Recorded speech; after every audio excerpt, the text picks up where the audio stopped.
So I told you guys that I was going to be looking at a video from a couple of smaller creators like myself, and this is one of the videos that I liked. There's another one that I really enjoyed, but this one was a good start and kind of came up with some theories that I was interested in that might be possible, that might fit the evidence. So here we go. This is from True Crime Oracle. Um, so if you like this video, please go support and show love to his channel.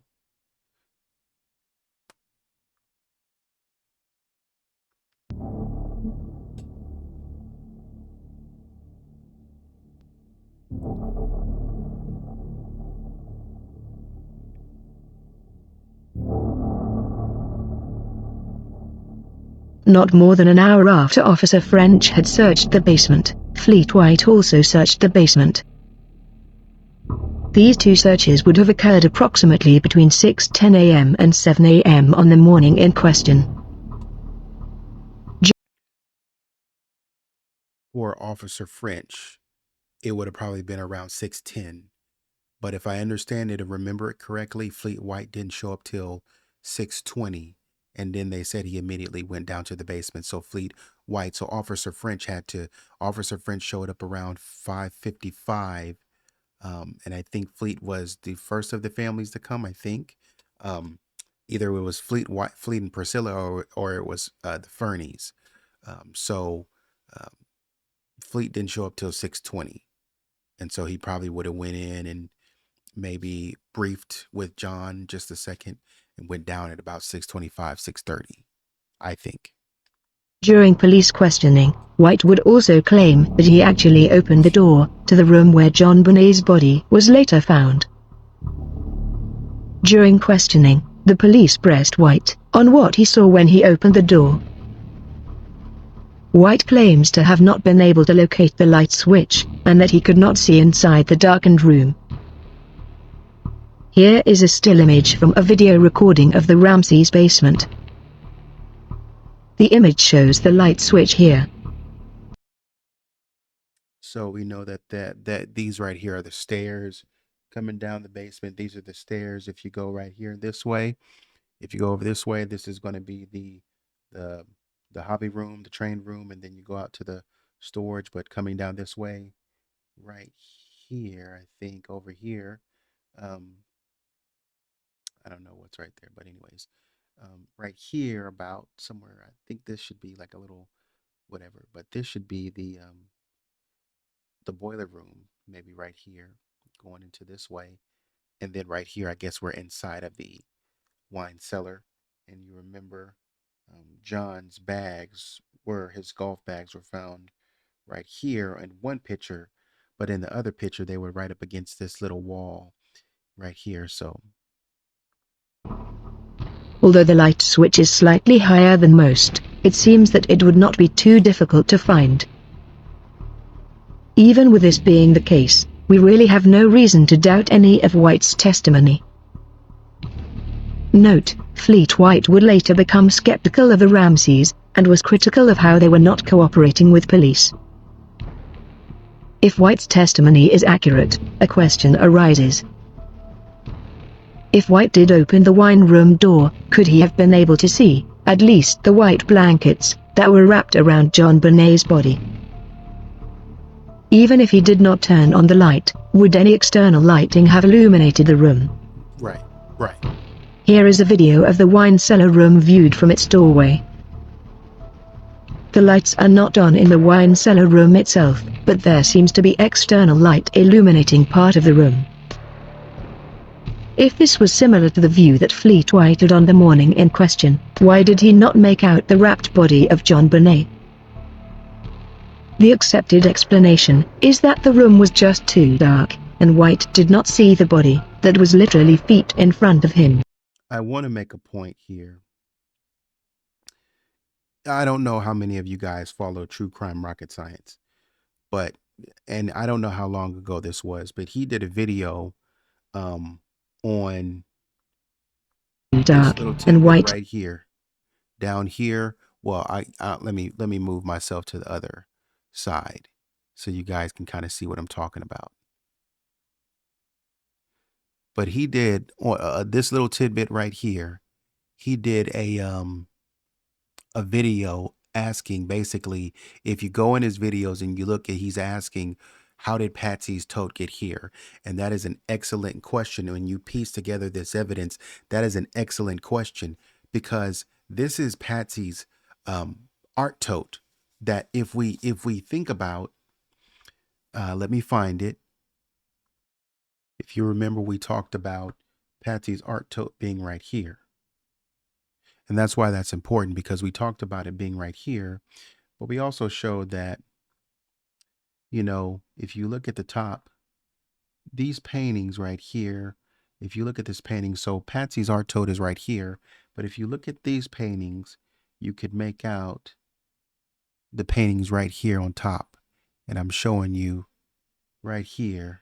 If you look at this wall and you go down, at the very tip of my my finger pointer here, maybe this middle finger, you'll see the top of the painting, right? The top of the paintings that were sitting there that Patsy had.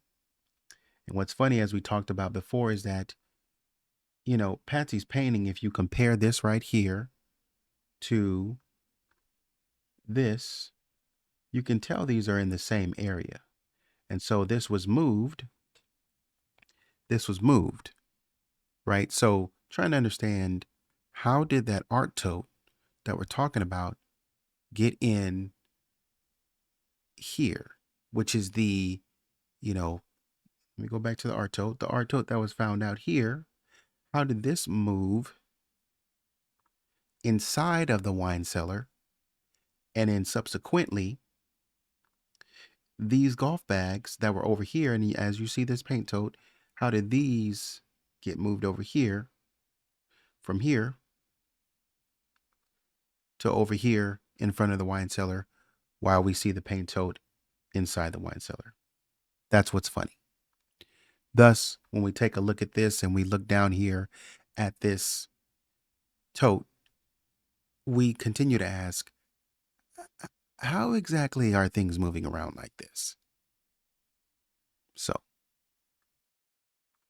Did not see the body that was literally feet in front of him. A second explanation is that the reason White did not see the blanket-wrapped body when he opened the wine room around 6:30 a.m. was because the body was not in the room at that time. The second explanation would suggest that JonBenet's body was moved after the initial search. But who would have moved the body? If JonBenet's body was not yet in the wine room, her body must have been in a place that a guilty John felt comfortable she would not be found. The crawl space has been suggested, and there were probably several sufficient places in the large basement to hide the body. The basement was apparently full of nooks and crannies that Officer French would have been unfamiliar with. If JonBenet's body was not in the wine cellar room when the initial searches took place before 7 a.m., then when was the body moved? Before 7 a.m., then when was the body in the wine cellar room? This is my thing as I was talking about it. As you know, we come down the stairs here, and, you know, Fleet White comes in the house. He bolts down into the basement to, you know, check and see if JonBenet is hiding somewhere. And I say he comes down the basement, but Fleet White goes right here, and he looks in here and doesn't see anything. My question was, okay, if that's the case, you came in here, you looked, didn't see anything, but was it reported that you looked here? Was it reported that you looked here? Now, I really don't understand too much about the crawl space. Like I said, I've been looking at it, but I really don't see those openings when I look at the floor, like the actual home. I don't see these. But you know, it is what it is. Maybe you guys see it, but I don't. But doesn't mean it's not there. I just don't see clearly the entryway here to the crawl space. But anyways, did Fleet White go this direction to be able to see that this window was broken and that the suitcase was there?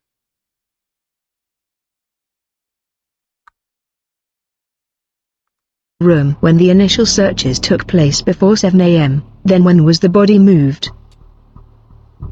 And how would someone have the opportunity to move the body after the police arrived? For most of the morning, The police presence was limited to a single person. Detective Arndt would later say that John was unaccounted for, around 10:30 a.m. John himself would later say that he was in the basement, looking for anything out of place. Now we watched. We did some sort of watch and learn or watch and listen um, with Ashley. I'm forgetting her last name, but the Crime Junkie or the um, I think it's Crime Junkie podcast when she was interviewing John. You know, when Detective Arndt, and he had a lot of negative things to say about Detective Arndt, and what he was saying, one of the things that I noted that sticks out is that um, that he Detective Arndt, he didn't like the fact that Detective Arndt said that, for the time that he was gone and unaccounted for, um, we don't know what he was doing. Where was he? He was just gone. But John's response to that was, "Oh, I was looking out, the window trying to see, I was trying to observe something." And it's like, you were down in the basement looking at what for an hour and a half or an hour and a half? Just looking at the window? Or did you mean that you were upstairs? Because it sounded like it meant you were upstairs looking out the window trying to observe whether there was a criminal, because that would make more sense because Patsy kind of said the same thing. I think in the first part of the Netflix documentary series, she kind of said something similar if I'm pulling it from the right direction. So, yeah. Was it that you went downstairs to the basement or were you upstairs, like looking out the window? I'm confused. And how, because it's just like, someone said you really have to know that house in order to kind of maneuver around that. And correct. And so with 15 to 20 rooms, it's really hard to have found someone.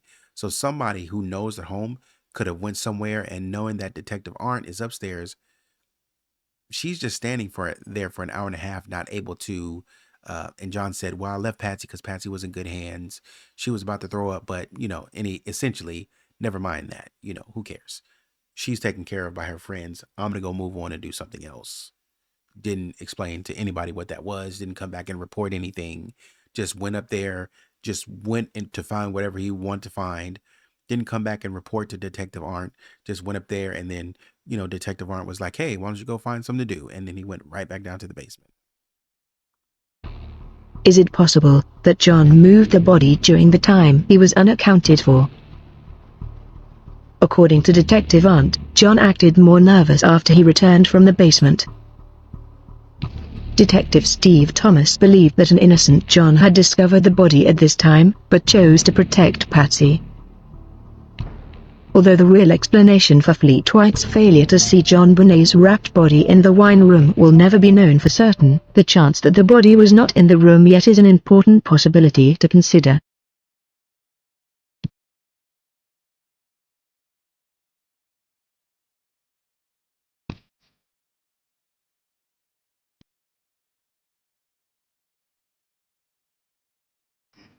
Right.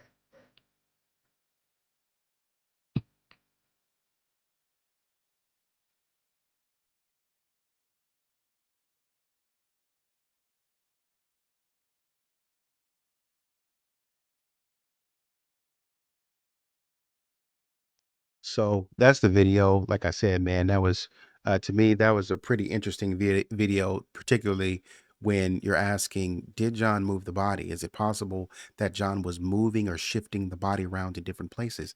I don't know. That's an interesting theory. Not saying that I have evidence for it, but yeah, it leads us to one or two things. Either Fleet White legitimately opened that door and didn't see the body, because there's so much interesting information around that door spot. There was like a little wooden latch that kept it closed. Why would Officer French not be interested to open that and go see what was in there, if he's securing the house and checking the house? Why would he do that? But if he did, you had another Fleet White that came right after him, essentially. Officer French checked the door, didn't find anything, or went down that way, just turned and walked away. But Fleet came even closer, not only removing the latch, but looking inside and saying, "I didn't see anything." But John comes back, opens the door without even turning the light on, as I understand it, and it immediately, in the dark, exclaims, right? And he's like, "Oh my God," he knew what he saw. So it's just that it brings up several interesting theories, or two interesting theories, I should say. It brings up two interesting theories. Either John moved that body was not in there before. John moved that body, or Fleet is covering for John and trying to was covering for John, trying to hold out the line for John as long as possible. But at some point in time, he was like, "Hey, yo, you gotta say something to the press to get him up off your back, because I don't know if I can lie for you anymore." Did Fleet see the body and just didn't say nothing? Did Fleet know that the body was down there, just didn't say nothing? Because it could be argued that it's funny that Fleet went straight down to the basement. I understand you're saying, hey, I'm looking for I just lost my baby girl. I'm looking for, whether she's playing hide and go seek somewhere. Where if that was the case and your daughter was found under the bed, Fleet, when they, in your case, even though that's funny that you would report that your daughter was missing and then within weeks or something like that, JonBenet is dead, or you don't know that JonBenet is missing herself. Why wouldn't you go straight up to JonBenet's bed and start checking under the beds? Like, why would you go down to the basement? Why would you dash down to the basement? Number one. Number two, how would you go straight down to the wine cellar? Why would you be thinking about going down to the wine cellar? How well do you know the home to where you would go down to the wine cellar? And it also begs the question that it sounds like you just explored the wine cellar. Why didn't you explore everything else and come back and report and say, hey, not only did I look in the wine cellar and not find anything, John, I was just looking to try to figure out if JonBenet was somewhere hiding, but I didn't find anything. I looked at this window. Hey, by the way, I noticed that a window was open. I noticed that, there was a briefcase under it, or a suitcase under the window. I didn't think it was supposed to be there, but that window was cracked open just in case you're interested in knowing this information. Also, too, I looked in the laundry room and went back in that storage room and didn't really see anything. So, I think we're good. How did you know, Fleet, to come in and immediately go down to the basement? That's a little funny. I'm not gonna lie. That's a little shady, but anyways, that's the video. That's one of the theories. This next one is going to be, I think, pretty dope. So stick around and like, share, subscribe. Let me know what you think in the comments. Till next video, take it easy.